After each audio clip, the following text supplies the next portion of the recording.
Hi hello ನಮಸ್ಕಾರ. ನಾನು ನಿಮ್ಮ ವಿಕ್ರಾಂತ್. ನೋಡಿ ಸ್ನೇಹಿತರೆ, ನೀವೇನಾದರೂ ಸ್ಕ್ಯಾನ್ ಮಾಡಿ ಡಾಕ್ಯುಮೆಂಟ್ಗಳನ್ನು ಪಿ ಡಿ ಎಫ್ಗಳಲ್ಲಿ ಸೇವ್ ಮಾಡಿ ಇಟ್ಟಿದ್ದರೆ ಆ ಪಿ ಡಿ ಎಫ್ಗಳಲ್ಲಿರುವಂತಹ ಅಕ್ಷರಗಳನ್ನು ಯಾವ ರೀತಿಯಾಗಿ ಕಾಪಿ ಮಾಡ್ಕೊಳ್ಳೋದು ಅಂತ ಈ ವಿಡಿಯೋದಲ್ಲಿ ತಿಳಿಸ್ತೀನಿ.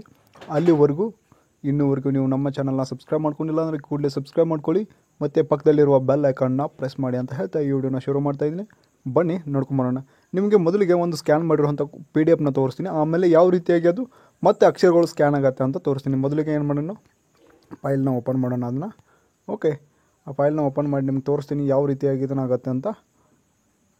ನಿಮಗೊಂದು ಸ್ಕ್ಯಾನ್ ಮಾಡಿರುವಂಥ ಫೈಲ್ನ ತೋರಿಸ್ತಾ ಇದ್ದೀನಿ. ಇದೊಂದು ಏನಂದರೆ ಕ್ವಶನ್ ಪೇಪರ್ಸ್ ಇದೆ.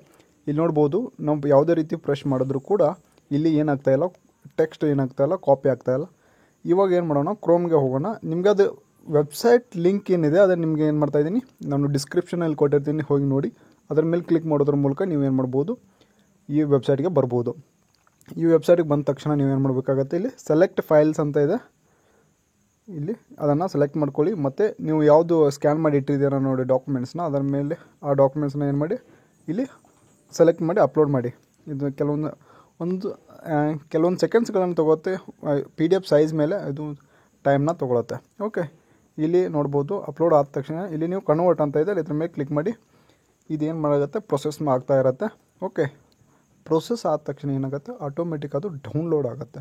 ಡೌನ್ಲೋಡ್ ಆದ ತಕ್ಷಣ ಯಾವ ರೀತಿಯಾಗಿ ನಾವು ಟೆಕ್ಸ್ಟ್ನ ಕಾಪಿ ಮಾಡ್ಕೊಳ್ಬೋದು ಅಂತ ಅದನ್ನು ತಿಳಿಸ್ತೀನಿ. ಓಕೆ, ನೀವೇನು ಮಾಡಿ, ಇದು ಅಪ್ಲೋಡ್ ಯುವರ್ ಫೈಲ್ ಅಂತ ಇದೆಯಲ್ಲ, ಪ್ರೊಸೆಸಿಂಗ್ ಅಂತ ಬಿದ್ದದಲ್ಲ, ಇದು ಫುಲ್ ಆಗೋವರೆಗೂ ಏನು ಮಾಡಿ ವೇಟ್ ಮಾಡಬೇಕಾಗತ್ತೆ. ವೇಟ್ ಮಾಡಿ, ಕೂಲಾಗಿರಿ. ಮತ್ತು ಅಲ್ಲಿವರೆಗೂ ನೀವೇನು ಮಾಡಿದ್ರಿ, ನಮ್ಮ ಚಾನಲ್ನ ಸಬ್ಸ್ಕ್ರೈಬ್ ಮಾಡಿ ಮತ್ತು ಈ ವಿಡಿಯೋ ಬೇರೆಯವ್ರಿಗೂ ಶೇರ್ ಮಾಡಿ. ಯಾಕಂದರೆ ಕೆಲವೊಬ್ಬರಿಗೆ ಬೇಕಾಗಿರುತ್ತೆ ಅರ್ಜೆಂಟಲ್ಲಿ ಯಾವ ಟೆಕ್ಸ್ಟ್ ಓನ್ಲಿ ಕಾಪಿ ಮಾಡ್ಕೋಬೇಕಾಗತ್ತೆ. ಅವಾಗ ಏನಾಗತ್ತೆ ಅಂದರೆ ಅದನ್ನು ಕೂತ್ಕೊಳ್ಳೋಕ್ಕೆ ಆಗೋಲ್ಲ, ಅಥವಾ ಅದನ್ನು ನೋಡಿ ಟೆಕ್ಸ್ಟ್ ಮಾಡಿ ಬೇರೆಯವ್ರಿಗೆ ಕಳ್ಸೋಕ್ಕೂ ಆಗೋಲ್ಲ. ಅಂಥ ಟೈಮ್ನಲ್ಲಿ ಏನು ಮಾಡ್ಬೋದು, ಇದು ಒಂದು ಈಸಿ ಪ್ರೊಸೆಸ್ಸು. ನಾವು ಈಸಿಯಾಗಿ ಅದನ್ನ ಟೆಕ್ಸ್ಟ್ನ ಕಾಪಿ ಮಾಡಿ ನಾವು ಬೇರೆಯವ್ರಿಗೆ ಸೆಂಡ್ ಮಾಡ್ಬೋದು. ಓಕೆ, ನಿಮಗೆ ತೋರಿಸ್ತೀನಿ ನಿಮಗೆ ಪೂರ್ತಿ ಯಾವ ರೀತಿಯಾಗಿ ಟೆಕ್ಸ್ಟ್ ಕಾಪಿ ಆಗುತ್ತೆ. ಇಲ್ಲಿ ಯಾವುದೇ ಡಾಕ್ಯುಮೆಂಟ್ಸ್ ಇರಲಿ, ಯಾವುದೇ ನಿಮ್ಮದು ಒಂದು ಡಾಕ್ಯುಮೆಂಟ್ಸ್ನ ನೀವು ಮೊಬೈಲ್ನಲ್ಲಿ ಸ್ಕ್ಯಾನ್ ಮಾಡಿರಿ ಅಥವಾ ಕಂಪ್ಯೂಟರ್ನಲ್ಲಿ ಸ್ಕ್ಯಾನ್ ಮಾಡಿ ಪಿ ಡಿ ಎಫ್ ಮಾಡಿದರೂ ಕೂಡ ಇದೇನಾಗುತ್ತೆ, ವರ್ಕ್ ಆಗುತ್ತೆ. ಒಮ್ಮೆ ಟ್ರೈ ಮಾಡಿ. ಓಕೆ, ಈಗ 85% ಆಯ್ತು ಇದು. ಮತ್ತು ದಯವಿಟ್ಟು ನಮ್ಮ ಚಾನಲ್ನ ಸಬ್ಸ್ಕ್ರೈಬ್ ಆಗೋದನ್ನು ಮರಿಬೇಡಿ. ಇಂಥ ಮತ್ತು ಬೇರೆ ಬೇರೆ ವೀಡಿಯೋಸ್ಗಳನ್ನ ನಾವು ಏನು ಮಾಡ್ತಾ ಇರ್ತೀವಿ, ಈ ಚಾನಲ್ನಲ್ಲೇ ಅಪ್ಲೋಡ್ ಮಾಡ್ತಾ ಇರ್ತೀವಿ. ಆದ್ದರಿಂದ ದಯವಿಟ್ಟು ಏನು ಮಾಡಿ, ಸಬ್ಸ್ಕ್ರೈಬ್ ಮಾಡಿ ಅಂತ ಹೇಳ್ತಾ ನೋಡೋಣ. ಈಗ ನಿಮಗೆ ಫೈಲ್ ಡೌನ್ಲೋಡ್ ಆದ ತಕ್ಷಣ ತೋರಿಸ್ತೀನಿ ನಿಮಗೆ ಯಾವ ರೀತಿಯಾಗಿ. Okay, the P D F file is made searchable. Okay, wait ಮಾಡಿ, ಒಂದು ಸ್ವಲ್ಪ ವೆಯ್ಟ್ ಮಾಡಬೇಕಾಗತ್ತೆ. ಅದು ಆಟೋಮೆಟಿಕ್ ಡೌನ್ಲೋಡ್ ಆಗಿಬಿಡುತ್ತೆ, ಇಲ್ಲಾಂದರೆ ಡೌನ್ಲೋಡ್ ಅಂತ ತೋರಿಸ್ಬಿಡುತ್ತೆ. ಎಲ್ಲ ನಾವು ಏನು ಮಾಡ್ಕೊಬೋದು, ಡೌನ್ಲೋಡ್ ಮಾಡ್ಕೊಬೋದು. ಸೇಮ್ ಫೈಲೇ ಇರುತ್ತೆ, ಡೌನ್ಲೋಡ್ ಆಗುತ್ತೆ.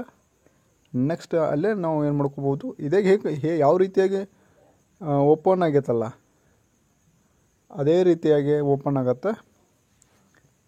ಅಲ್ಲಿ ಏನೂ ಡಿಫ್ರೆನ್ಸ್ ಆಗೋಲ್ಲ, ಮತ್ತು ಯಾವುದೂ ಟೆಕ್ಸ್ಟ್ ಹಿಂದೆ ಮುಂದೆ ಏನೂ ಆಗೋಲ್ಲ. ಜಸ್ಟ್ ಏನಾಗುತ್ತೆ, ಅಲ್ಲಿ ನಮಗೆ ಇದೇಗ ನಾವು ಪ್ರೆಸ್ ಮಾಡಿದ್ರು ಕೂಡ ಅಲ್ಲಿ ಏನಾಗ್ತಾ ಇಲ್ಲ, ಸ್ಕ್ಯಾನ್ ಅಂದರೆ ಟೆಕ್ಸ್ಟ್ ಕಾಪಿ ಆಗ್ತಾ ಇರಲಿಲ್ಲ. ಓಕೆ, ಇಲ್ಲಿ ನೋಡ್ಬೋದು ಡೌನ್ಲೋಡ್ ಪ್ರೋಗ್ರೆಸ್ ಸ್ಟಾರ್ಟ್. ಓಕೆ, ಯಾಕಂದರೆ ಇದು ಡಿಪೆಂಡ್ಸ್ ಎಷ್ಟು ಟೈಮ್ಸ್ ಏನಾಗುತ್ತೆ ಡಿಪೆಂಡ್ಸ್ ಆಗುತ್ತೆ. ಇಲ್ಲಿ ನೋಡ್ಬೋದು. ಓಕೆ, ಆಟೋಮೆಟಿಕ್ ಡೌನ್ಲೋಡ್ ಆಯಿತು. ಇವಾಗ ನಿಮ್ಗೆ ತೋರಿಸ್ತೀನಿ. ನೋಡ್ಬೋದು, ಕ್ಲಿಕ್ ಮಾಡ್ಕೊಳ್ಳಿ. ಇದು ನೋಡ್ಬೋದು, ಟೆಕ್ಸ್ಟ್ ಏನಾಗುತ್ತೆ, ಕಾಪಿ ಆಗುತ್ತೆ. ನಿಮ್ಗೆ ಎಷ್ಟು ಬೇಕಟ್ಟು ಏನು ಮಾಡ್ಕೊಬೋದು, ಕಾಪಿ ಮಾಡ್ಕೊಳ್ಬೋದು. ಇನ್ನು ಜಸ್ಟ್ ನಾವು ಕಾಪಿ ಮಾಡ್ಕೊಂಡು ನೀವೇನು ಮಾಡ್ಬೋದು, ಎಲ್ಲ ಎಂಟೈರ್ ಇದನ್ನೇ ಕಾಪಿ ಮಾಡ್ಕೊಳ್ಬೋದು.